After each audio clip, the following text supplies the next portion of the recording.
नमस्कार। आज कहानी गोल्ड में सुनिए डॉक्टर वंदना शुक्ल जी की लिखी कहानी नींद से बाहर के सपने। केतकी हड़बड़ाकर उठ बैठी। आवाजें उसके कानों में गिर रही थीं। उसने पर्दे की संध में से झांका। बाबू सो रहे थे। घड़ी देखी, 4:35 ही हुए थे। अभी उन्हें उठाने में पूरे 25 मिनट बाकी थे। सुबह आसमान से झांकने लगी थी। केतकी ने हे राम कहा, हाथ जोड़े और खाट से उठ बैठी। कुछ राहत मिली कि उसके कान बज रहे थे। आवाजें बाबू की नहीं थीं।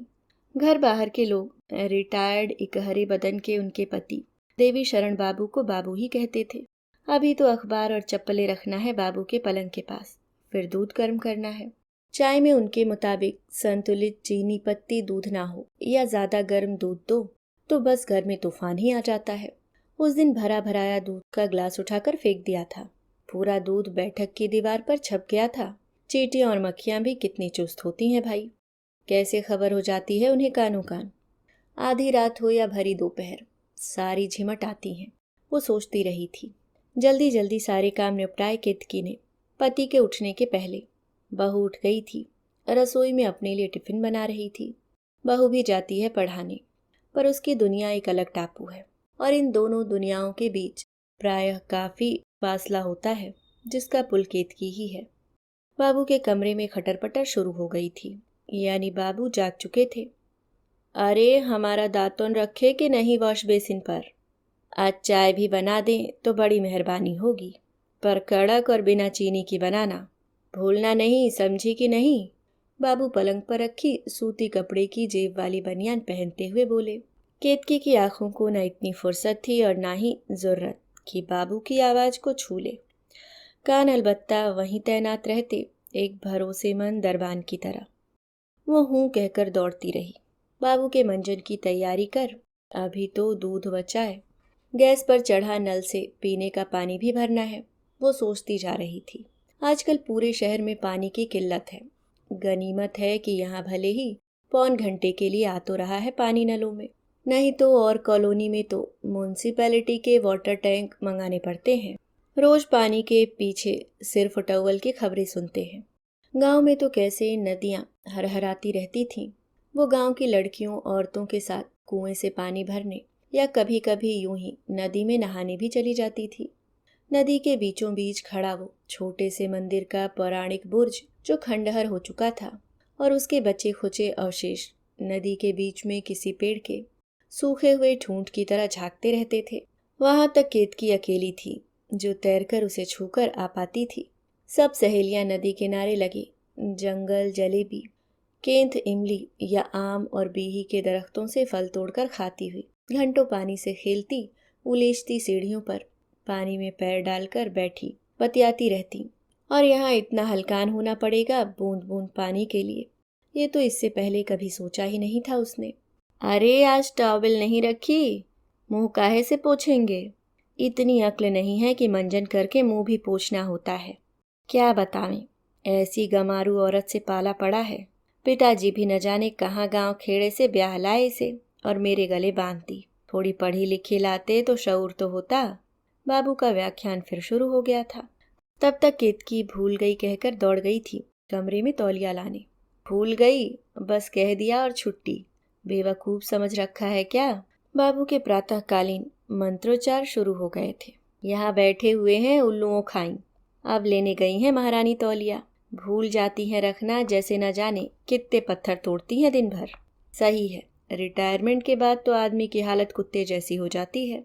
बस भौंकते रहो। घर वाले समझते हैं कि भौंकने दो, पागल ही तो है। केतकी सोचने लगी, घर वालों में है ही कौन? बहू बेटे तो घर में रहते ही कितना है, और जितना भी रहते हैं ऊपर के अपने कमरे में, जो इस घर की पृथ्वी से कोसों दूर लगभग दूसरे ध्रुव पर है। केतकी के अलावा बाबू की इस बड़बड़ाहट की आदत जिन्हें हो गई है, वो है इस हिस्से की दीवारें, खिड़कियां, हवाएं, खिड़की के पर्दों में से झांकती बोंगेवेलिया की बेल, कमरे के कोने में रखा मनी प्लांट, यहाँ तक कि पालतू बिल्ली तक। इन सबको नहीं पता कि सुबह का मतलब इससे भी अलग कुछ होता होगा। हाँ, पर दूसरी मंजिल की सुबह में कुछ अलहदा सा नूर होता है, गोया ऊपर नीचे की सुबहें अलग अलग सूरजों से उगी हों। मसलन ऊपर के कमरे में बहू बेटे की सुबह, खिड़कियों की ताज़ा हवा, मदमस्त मुस्कुराती अंगड़ाइयों, मॉर्निंग किस, कॉफ़ी या बॉर्नवीटा शुदा मिल्क पीते हुए टेरेस पर बैठे या टीवी पर खबरों से होते हुए अपने अपने काम पर चले जाने तक फैली है। नीचे की तरह गालियों के घूमते हुए बवंडरों सी नहीं भटकती। छुट्टी वाले दिन बहू बेटे की सीधे दोपहर ही होती है। बाबू भले ही अपनी दुर्गति के लिए रिटायरमेंट को कोसते हों, पर केतकी को याद नहीं कि उसके लिए रिटायरमेंट के पहले भी बड़े शालीन और सुसंस्कृत रहे हों बाबू। उसने तो जिस दिन से इस घर में कदम रखा है, गालियां और तोहमतें ही सुनी है। बाबू का बचपन बड़ा वात्सल्यपूर्ण बीता। वो 3 बेटियों के बीच में इकलौते सपूत, वो भी देवी देवताओं के खूब मान मनोवल के बाद पैदा हुए। 9 दिन का व्रत रखा देवी का अम्मा ने निर्जला, तब जाकर बाबू पैदा हुए। घर परिवार की ऐसी ही मान्यता थी, इसलिए देवी शरण नाम पड़ा। पूरा घर उन पर निछावर। माता पिता दादा दादी के चहेते और बहनों के लाडले। लाड प्यार का आलम ये कि बाबू लड़कपन में खुदा न खास्ता कहीं आसमान से तारे तोड़कर लाने को जिदिया बैठते तो घर भर में इस असमर्थता पर गंभीरतापूर्वक बाकायदा अफसोस मनाया जाता। बाबू को सबसे अधिक शिक्षा दी गई बीए तक, जो उस मोहल्ले और परिवार के कम युवकों को ही हासिल हो पाती थी। उसी शहर में नौकरी, वो भी सरकारी, तब घर की बड़ी उपलब्धियों में गिना जाता था। नौकरी के 1 बरस बाद ही उनका ब्याह पिताजी के घनिष्ठ मित्र की बेटी केतकी देवी से कर दिया गया। उस जमाने में मन मुताबिक पत्नी पाने की कल्पना तो क्या, तस्वीर तक देखने की इच्छा जताना बेशर्मी और संस्कारहीनता का पर्याय माना जाता था। यूं केतकी दिखने दिखाने में सामान्य, सीधी साधी, सुसंस्कारी और पढ़ाई में होशियार थी, लेकिन 10वीं पास और 11वीं करते हुए ब्याह दी गई थी तो कहलाई वो 10वीं ही। अपने सेवा भाव और समर्पण धैर्य जैसे गुणों के चलते केतकी ने न सिर्फ सास ससुर बल्कि सभी रिश्तेदारों परिचितों के मन में अपने लिए एक कोना सुनिश्चित कर लिया। पर केतकी लुभा नहीं पाई यदि किसी को, तो वे थे उसके पति देवी शरण बाबू। घर गृहस्थी की हाड़ तोड़ मेहनत के बाद भी बाबू किसी भी अच्छी भली चीज में से गलती बीन लेते और बरस पड़ते उस पर। देवी शरण बाबू और केतकी के 2 बच्चे हुए, एक बेटा अजय और एक बेटी आशी। बाबू समेत पूरा परिवार उतना ही खुश हुआ जैसे बच्चों के होने पर हुआ जाता है। शहर के ठीक ठाक स्कूल कॉलेजों में उन्हें पढ़ा लिखा दिया गया, वैसे ही जैसे एक बाबू के बच्चे पढ़ा लिखा दिए जाते हैं बिना फालतू की महत्वाकांक्षाओं के। और बीए बेटी ब्याह दी गई मूलतः कन्नौज के कनकुब्जीय ब्राह्मण चतुर्वेदी खानदान में ब्याह दिए जाने की तरह। बेटे की नौकरी जबलपुर में ही बगैर किसी हील हुज्जत के भारतीय जीवन बीमा निगम में विकास अधिकारी के पद पर लग गई। श्री देवी शरण दीक्षित उर्फ बाबू समाज कल्याण विभाग में वरिष्ठ लिपिक के पद से रिटायर हुए। पदोन्नति भी नहीं होते होते बस हो गई। अब जब कभी बाबू का मन होता कि रिटायर्ड उक्ताई जिंदगी में से अतीत के सुकून भरे कुछ हिस्से बीन लें, तो वे बहुधा इस प्रकरण को खोलकर बैठ जाते कि कितनी भाग दौड़ और नियमवालियां खंगाल लेने के बाद जब वो थक हार कर चुपचाप बैठ गए थे और अपने रिटायरमेंट के दिन गिनने लगे थे, तब अचानक एक दिन दफ्तर से छूटने के टाइम पर चपरासी ने उन्हें एक भूरे रंग का लिफाफा थमाया था। उनके होठों पर आदतन एक भद्दी सी गाली नमूदार हो गई थी, जैसे कोई फाइल या इस तरह के लिफाफे देखकर हो जाया करती थी। उन्हें लगा कोई लेटर डिस्पैच करने वाला या फिर किसी गलती पर कारण बताओ नोटिस होगा, लेकिन जब खोलकर देखा तो विश्वास ही नहीं हुआ। उन्हें लगा कि आंखें कुछ ज्यादा ही धुंधला गई हैं। अब उनको एक अलग कैबिन मिल गया जिसमें एक दराज वाली बड़ी मेज थी और दोनों हत्थों शुदा लकड़ी की कुर्सी भी, एक लकड़ी की बड़ी अलमारी अलग से। चपरासी 2 चाबियों वाला ताला भी दे गया था, एक कागज पर दस्तखत करवाकर। उन्हें अभी तक याद है वो ताला 12 रुपये 50 पैसे का था। उन्होंने 4 खाने की 2 जेबें वाली 2 कमीजें और एक मिट्टी कलर की पतलून सिलवाली थी, गेहूं खरीदने वाले पैसों से फिलहाल। एक प्लास्टिक का चमड़े का आभास देता बेल्ट भी, जो वर्षों से उनकी तमन्ना रही थी, खरीद लाए थे वो मंगलवारी हाट से। पदोन्नति के बाद कुछ रौबदाब भी बढ़ गया था, हालांकि अब रिटायरमेंट के इने गिने दिन ही शेष थे। लेकिन पदोन्नति का स्वाद चखना अलग ही मज़ा और संतुष्टि देता है। सहसा उन्हें लगने लगा था कि दिनों दिन झुकते हुए कंधों और गर्दन वाले हिस्से में कुछ अकड़न सी आ गई थी। अनायास कुछ सम्मानजनक स्थितियां भी निर्मित हो गई थीं, तनख्वाह बढ़ने के अलावा। जैसे दफ्तर के कर्मचारी अब सिर हिलाकर उनसे नमस्ते जैसा कुछ करने लगे थे, और अब चपरासी भी भले ही काम नहीं करे पर उनकी बात सुन लेता था, पलटकर जवाब दिए बिना। पर अब एक नई समस्या आ गई थी। निम्न श्रेणी लिपिक के पदों पर भर्ती हुए ज्यादातर नई उम्र के युवक थे। कहते तो कुछ नहीं पर काम भी नहीं करते थे। मटर गश्ती करते नई पुरानी छोकरियों से चुहलबाजियां चलती रहती, और अंततः उनका काम भी बाबू को ही करना पड़ता ज्यादातर। बाबू का रिटायरमेंट ये ना समझते बीत गया कि बिना कुछ करे धरे ये महिलाएं साहब को प्रसन्न कैसे रख लेती हैं। एक वो एमडी का पीए लोखंडे, जीना दुभर किए रहता हरामखोर। उसका आतंक एमडी से भी ज्यादा रहता ऑफिस में। बाबू, ये फाइल अभी तक क्यों नहीं बनी?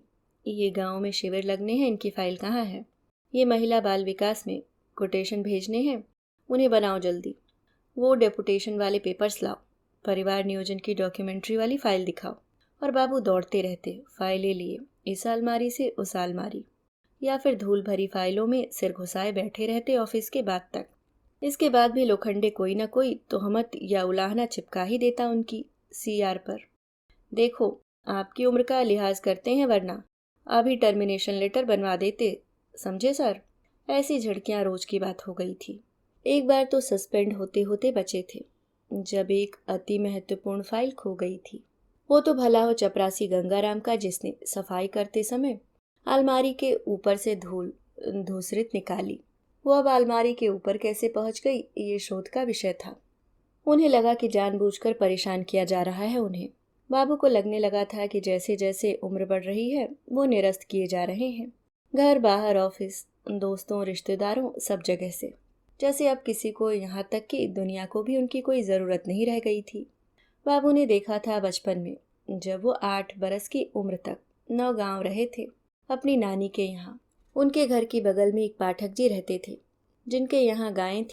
वो गायों की खूब सेवा टहल करते, खूब खिलाते पिलाते सुबह से ही, और दूध निकालते। लेकिन जब वो बूढ़ी हो जाती, दूध भी कम या नहीं देती, तो उन्हें गौशाले में बांध दिया जाता, खाना पीना भी नहीं दिया जाता। हड्डी हड्डी हो जाती वो, और एक दिन मर जाती।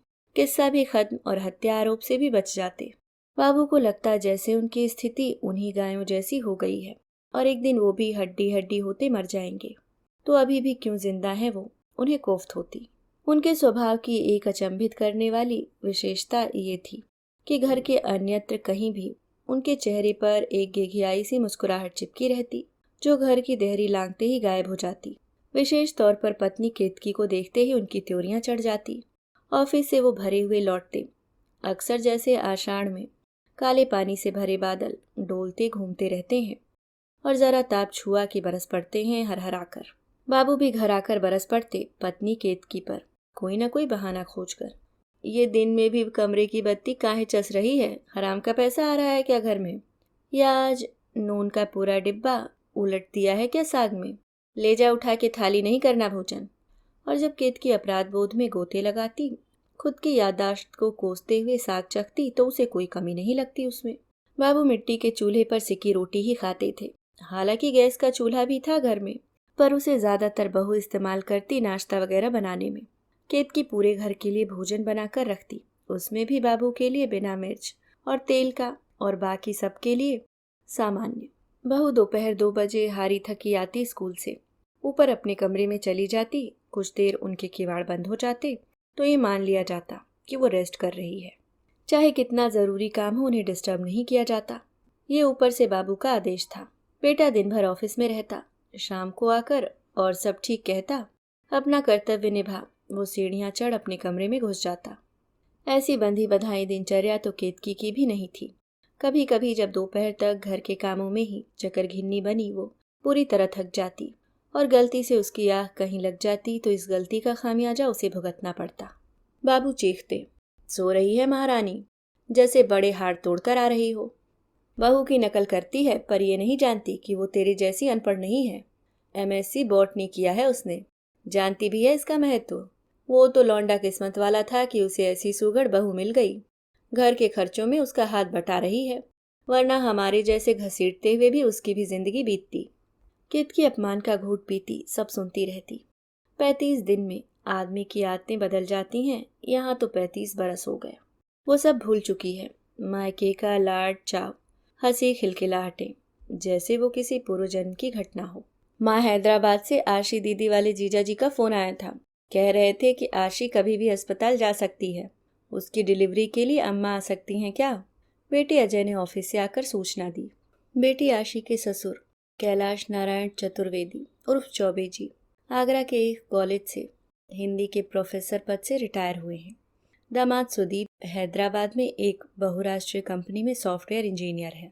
2 बरस पहले पत्नी के देहांत के बाद चौबे जी बेटे बहू के साथ हैदराबाद में ही रहते हैं। बेटी आशी बाबू की लाडली थी। जैसे ही सुना झट तैयार हो गए। केतकी का मन है या नहीं ये पूछना तो खैर इस घर की रीत थी ही नहीं। और केतकी को आशी के यहाँ हैदराबाद छोड़ने बेटा अजय चला गया।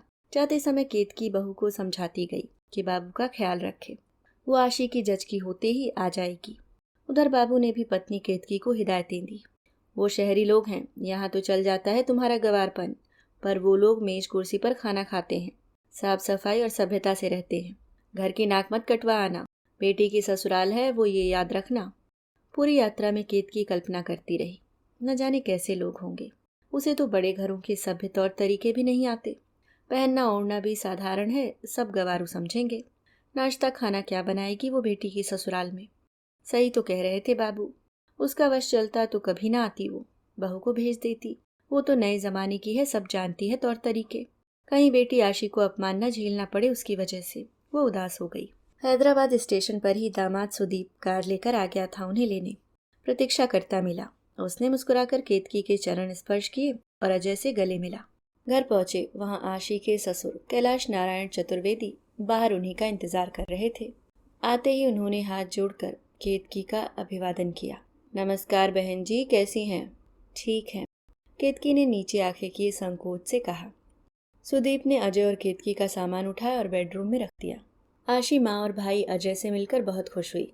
वो एक बड़े हवादार कमरे में लेटी हुई थी और उसकी बगल की टेबल पर दवाइयाँ और फ्रूट्स रखे हुए थे।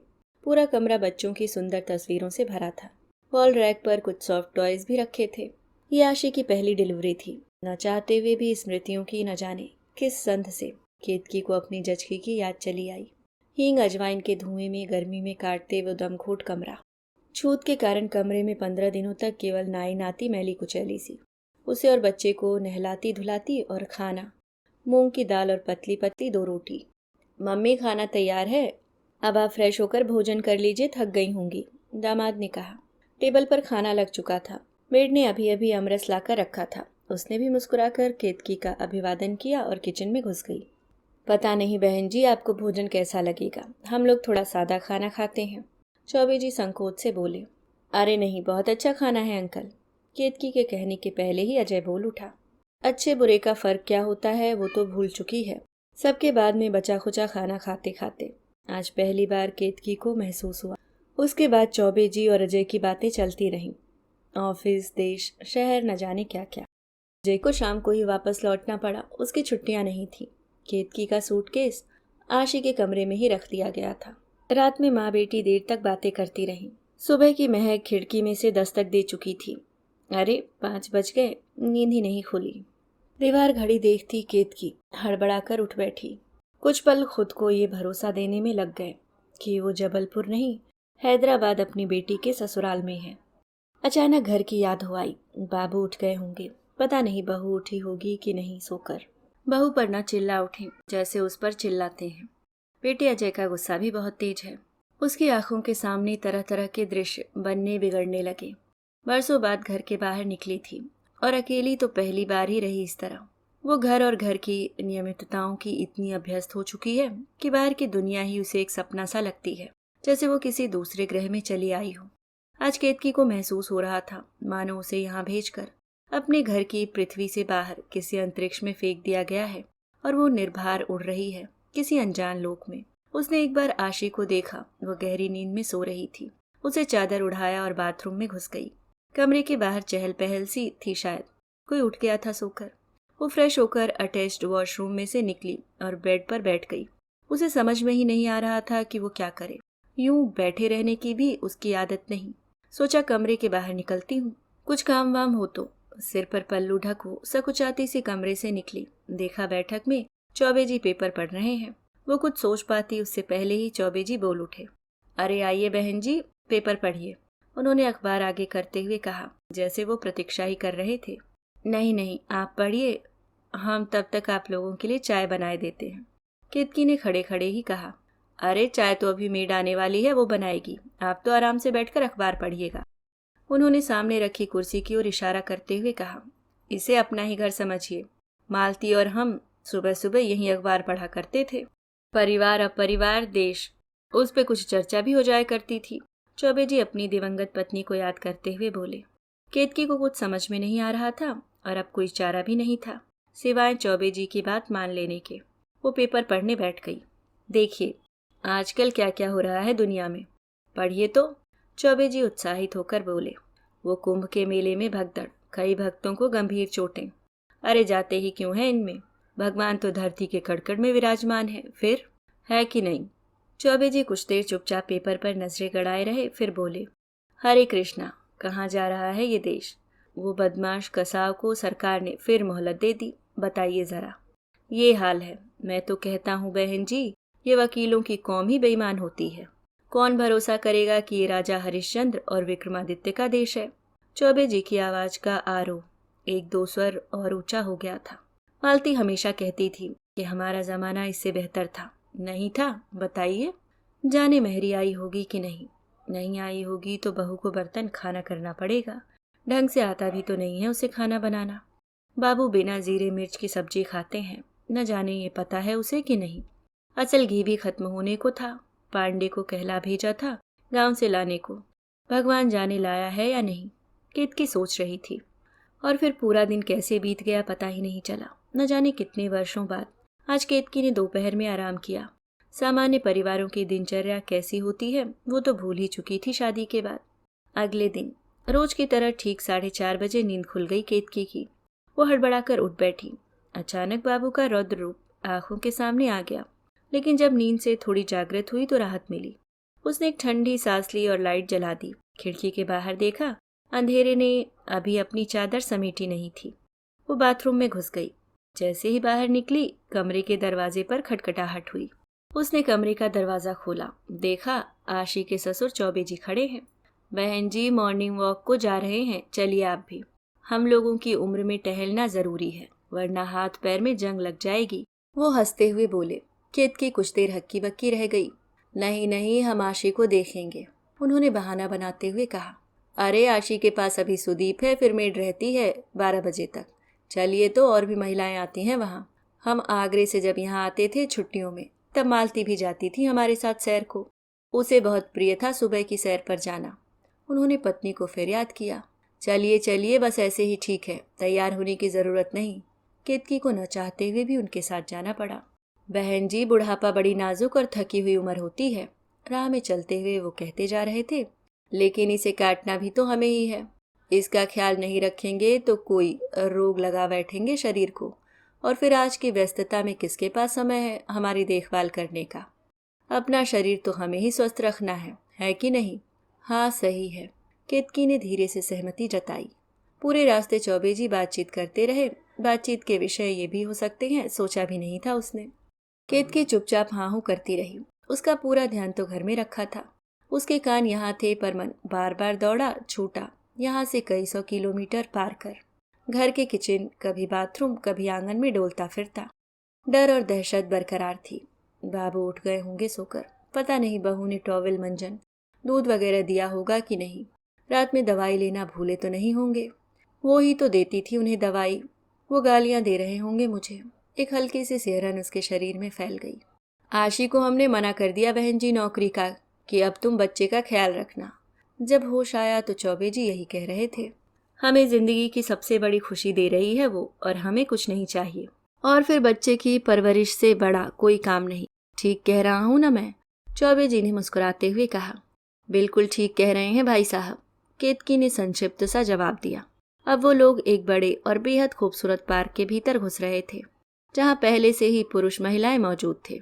कोई जॉगिंग कर रहा है, कोई कसरत, और कोई हरी हरी घास में नंगे पैर यूं ही टहल रहा है। वहीं एक सरोवर था, उसके पास कुछ लोग बैठे बातचीत में मग्न थे। चौबे जी को देखकर बहुत से पुरुष और महिलाओं ने अभिवादन किया। चौबे जी ने केतकी से उनका परिचय करवाया। ये है हमारी समधिन, हमारी प्यारी बहू की माँ। इन्होंने ही उसे इतने अच्छे संस्कार दिए हैं कि आज हमारी जिंदगी सार्थक हो गई है। उन्होंने तारीफों के पुल बांधते हुए कहा। केतकी को समझ नहीं आ रहा था कि वो इस बात को कैसे रिएक्ट करे। बस आंखें झुकाते चुपचाप मुस्कुराती सी खड़ी थी। अब टहलना रोज की दिनचर्या में शामिल हो गया। केतकी की भी आदत पड़ने लगी। आशी ने अपना एक सलवार सूट जो अब उसे कसता था केतकी को देते हुए कहा, मम्मी साड़ी पहनकर वॉकिंग नहीं हो पाती, आप इसे पहन जाया करो। केतकी लजाते हुए बोली, अरे पागल हो क्या अब इस उम्र में? अरे यहाँ तो साड़ी बहुत कम लोग पहनते हैं, ये कंफर्टेबल ड्रेस है, लो पहनो। और आशी ने जबरन केतकी को सलवार सूट पहना दिया। उस दिन चौबे जी ने देखा तो खुश हुए। हाँ, अब लगा बहन जी कि आप मॉर्निंग वॉक को जा रही हैं। आशी बेटा, इन्हें जूते भी दिलवा दो, हमारे जैसे हल्के रहते हैं सैर के लिए। चौबे जी ने सलाह दी बहू को। महारानी, सिर पे पल्लू नहीं टिकता क्या? निकल पड़ी लौंडियों की नाई उघाड़े सिर। भले घर की बहू बेटियों के सलीके भी भूल गई। नकल तो कर ली पढ़े लिखों की, पर उतनी योग्यता भी है। बाबू की त्योरियां सहसा याद में उभर आईं। केतकी सिहर गई। आशी को सुदीप जब कार से नर्सिंग होम ले जाता तो केतकी को जरूर लेकर जाता। नहीं मम्मी, आप अनुभवी हैं, डॉक्टर से अच्छे से बात कर सकती हैं, आपका रहना जरूरी है। इससे पहले तो कभी उसे किसी ने इतनी तरजीह दी ही नहीं थी। जब से बहू आई है तब से घर की हर सलाह बहू से ली जाती थी। उसे तो लगता था कभी कभी कि वो सिर्फ झिड़कियां सुनने और मशीन की तरह जुटे रहकर जिम्मेदारियों को ढोने के लिए ही इस धरती पर है, और यही उस जैसी गंवार औरतों की किस्मत में लिखा होता है।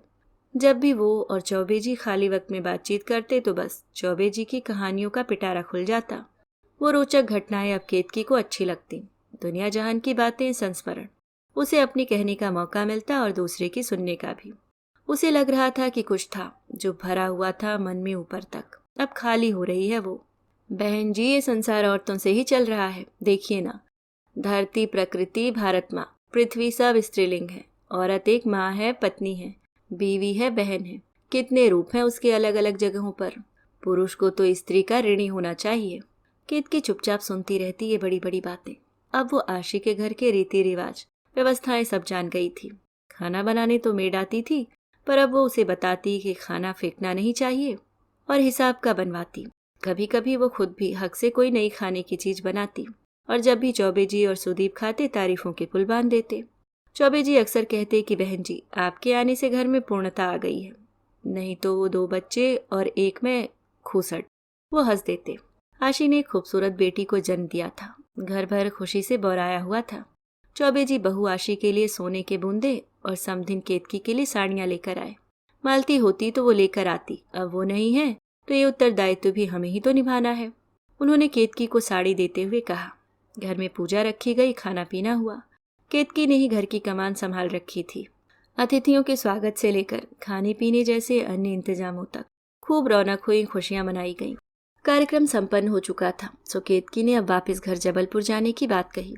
हालांकि सुदीप और चौबे जी उदास हो गए, लेकिन जाना तो था ही।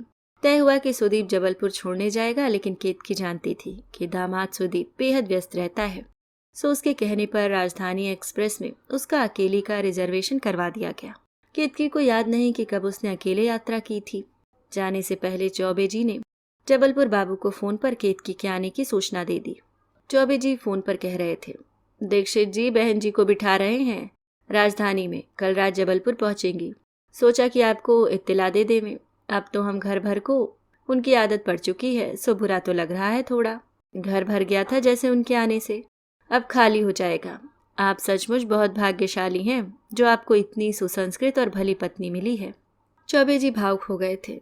दीक्षित जी, पत्नी का छोड़कर चले जाना और अकेलापन क्या होता है हम ही जानते हैं। केतकी इस वक्त सामान पैक कर रही थी, तभी सुना उसने। एक अजीब सी बेचैनी से घिरने लगी वो। उसे लग रहा था जबलपुर से यहाँ आने पर उसने अपने सुख और अवसाद उतार कर खुंटी पर टांग दिए थे। अब उन्हें उतार कर कपड़ों के साथ वापस तह करके अपने साथ ले जा रही है वो। जबलपुर स्टेशन पर अजय माँ को लेने आया, तब रात के 11:25 हुए थे। घर पहुँचते पहुँचते 12 हो गए। बहू सोई हुई थी, बाबू भी गहरी नींद में सो रहे थे। अजय ने बताया कि बाबू का ब्लड प्रेशर काफी हाई रहने लगा था, तो डॉक्टर ने उन्हें नींद की दवा देना शुरू की है। सुबह देर से नींद खुली केतकी की।